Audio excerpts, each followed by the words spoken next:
So let's take, for example, let's compare Lord of the Rings with Harry Potter in a couple of different regards.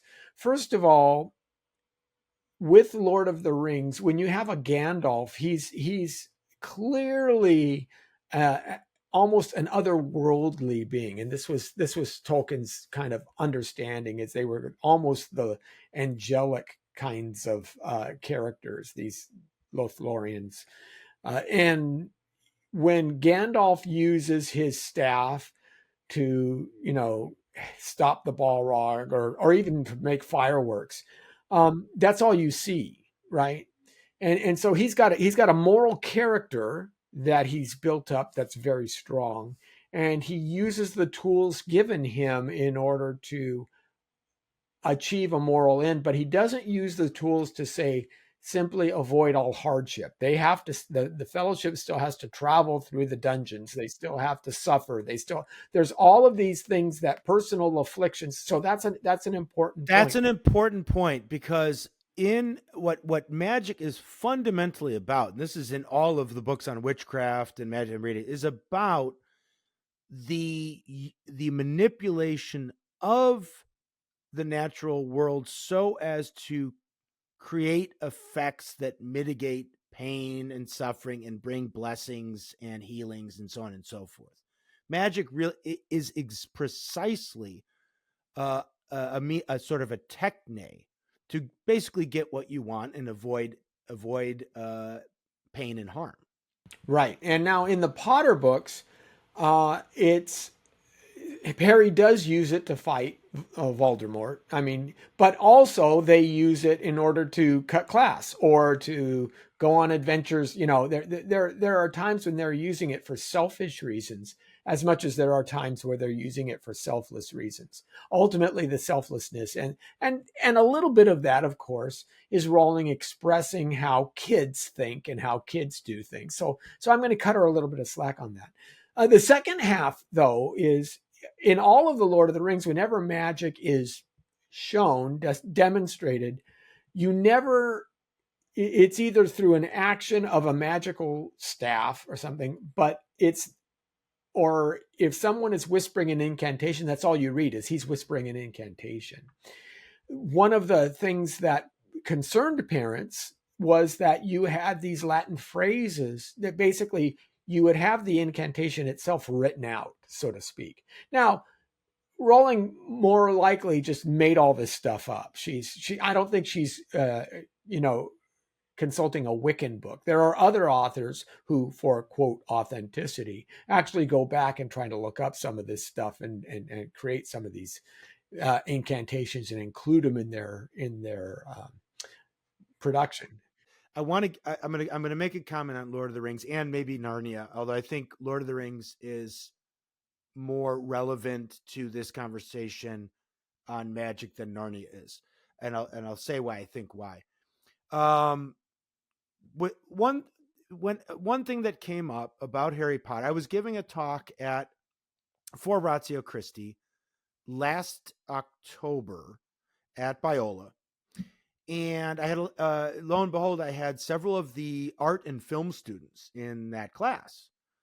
And so I went through my spiel, and obviously a big part of my talk was on magic and the nature of magic. And the art students brought up Harry Potter, because they're these young Christian art students. They're trying to create good art. They're trying to make good movies or whatever it may be. And I can't remember exactly how it was phrased, but it's something like, "Do you think we can put magic in our books or in our movies?" It might have been something similar to that. And somebody had mentioned Harry Potter, and not having read Harry Potter, but having heard about it from people who I trust. I was like, I referenced, and people can read this. It's a 5-page essay by George MacDonald, who was C.S. Lewis's great inspiration as far as his imagination was concerned. And MacDonald wrote a short essay called "The Fantastic Imagination." And in that, so in the class, I referenced this. I said, if you read that essay by MacDonald, he talks about the creator of the fairy tale, the Christian author, writer, artist, being able to have the freedom to play around with the metaphysics of his world. You can have flying cars, you can have things that elevate and fly around, and fireballs, and things that normally wouldn't happen in the world of ordinary physics. And you can play around with that, as he says, as long as it's consistent. He said, but one thing you can't do is you can't play around with the moral law. The moral law in the fairy tale world that you create has to be, and I'm paraphrasing here because his writing style is a little difficult, has to be basically the actual moral law as we find it in the real world, right? I mean, it doesn't mean you can't have characters that change. You can't have complex characters that go from evil to good or good to evil.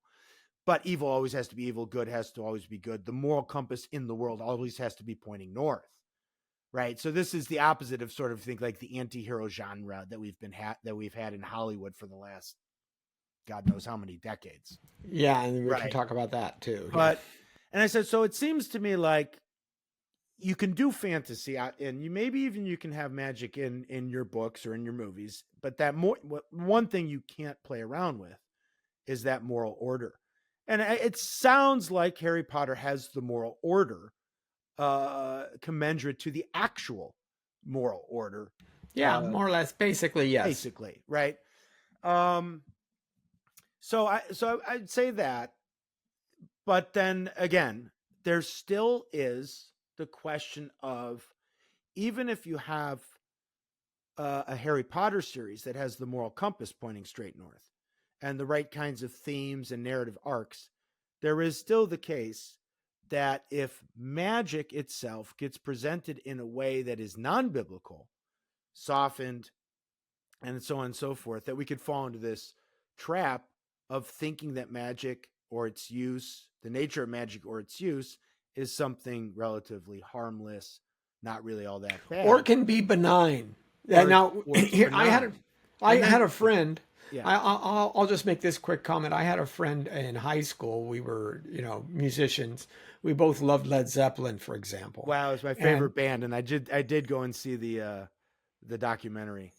And Jimmy Page, of course, he was infamous for the fact that he was somebody who read up a lot on Aleister Crowley. Right. So he was a big deal, and Crowley in the early 20th century was really at the forefront a lot of the magic thing going on, and do what thou wilt shall be the whole of the law was his, And when I talked to my friend about it, he said, well, you got to understand that there's white magic and black magic. Magic can be neutral, and it's just however the person expresses it.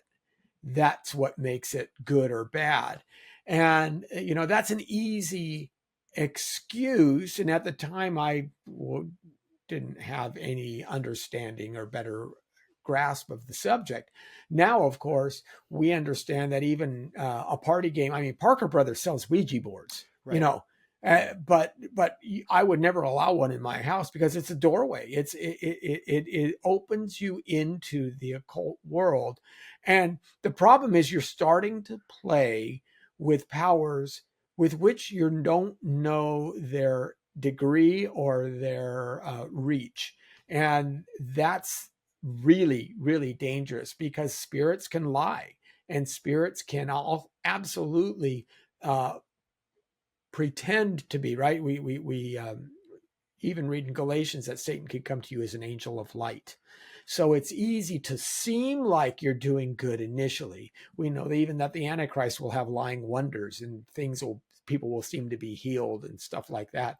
And it all just seems so good. How could a bad man do that? Because that's part of the deception. That's part of the being drawn in. And so with occultism, and again, you've been studying this, this, that it becomes easier and easier to get sucked into that rabbit hole until the point is where it flips. And now all of a sudden you're not controlling anymore. You're being controlled. You're being manipulated. And one thing I'll add to that, since I've just read 3 books on witchcraft, the history of witchcraft in Europe, and now I'm reading this, and some of this stuff is hard to read.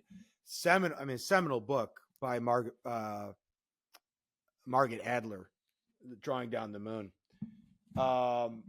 So this is writing about witchcraft by witches, right? And one thing that I'll point out, and people really need to know about this, is that Christian witchcraft is a thing. I have a book right over there. I won't reach over to get it, but I have two books over there. One is called Jesus Through Pagan Eyes, which is written by pagans, interpreting Jesus as something like a pagan shaman, which can be done. And it can be done in a sophisticated way, which can be very tricky. And then the other one is Christianity and the Goddess, written by a quote unquote Christian witch. And I just was watching a podcast recently that there was a panel discussion with some conservative Christians and a guy who is a Christian who calls himself a Christian witch.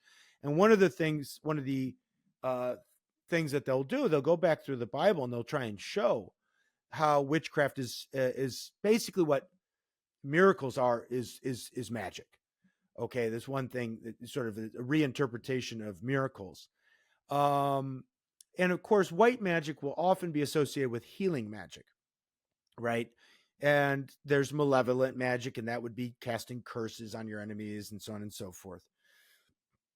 But all magic at the end of the day is a form of, well, one, I'd say it's a lack of faith in God and his providence and his governance over nature. Yes, right? You're trying to usurp God's role in controlling nature. And it too, because it's the human attempt to take control over one's circumstances. And back to your point, Aleister Crowley, who also said, and I'll paraphrase here, the forces, what we call gods are but the forces of nature, and man is the greatest force of nature. Therefore, man is God. And so at the end of the day, the magician is always flirting with self-deification. I am in control of my destiny, my life, and my environment and circumstances, and I can use, and magic is the means, not prayer, but magic is the means by which to take greater and greater control over nature. So even if you want to, you can call it white magic because you maybe are, it may even be benefiting somebody in some way, trying to heal somebody or get them money or something they need. But it's still a rejection of God, God's providence, and God's governance over the world. Right. So, well, for example, Psalm 89:9, when the disciples were crossing over Galilee, remember the big storm?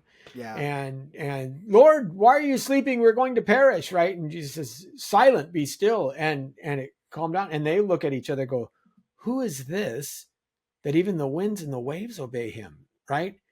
And what that was actually a claim to deity, because Psalm 89:9 in reference to God says, you rule the raging of the sea. When its waves rise, you still them. So the fact that one can shout a command to still the winds and the waves is actually a sign of deity, literally in the scriptures. And so, yeah, if you're trying to cast a magic spell to do that, then you're putting yourself in the place of God, quite literally. Yeah. And I think, yeah, that's right. And it's the self-deification. And I think too, at some point, if you go down that road, you also, will wind up, not only you're going to reject God, and you also wind up seeing everything that, how can I put this? All goods, material and spiritual, are imminent goods. So it turns into get it now kind of mentality, get it while the getting's good. It's because you only live once, right? So inevitably, I think all paganism, forms of paganism, magic lead also to the idea that there's no afterlife, there's no transcendence, because there's no judgment either, right? I mean, now again, maybe that was in the Harry Potter series. There was guilt, some articulation or expression of sinfulness. Yeah, I don't know. they would get Yeah, punished for using yeah, spells inappropriately yeah. and things like that. But And again, I don't know, it was repentance, you maybe. have this power, Yeah, and how you choose to use it yeah, is up to you. And you just couldn't do that. You really couldn't do that in Star Wars. You really couldn't. You could use the Force and elevate the X-wing fighter, right? I mean, you just similarly. You couldn't even do that in the Tolkien or the Lewis books. The way they present that stuff, it's not like you can just fake it. You couldn't go to the way Richard Abena says you can't go to a library and research it and come out with something, whereas yeah. you possibly could in the Harry Potter series, and Right. that's what Okay. makes a distinction. Right, because magic is something you can attain. You can learn it. You can attain higher levels of it. In Tolkien or Narnia, you're sort of given it, right? You're given it sort of as a grace, almost as a grace Right. of God, I suppose. I mean,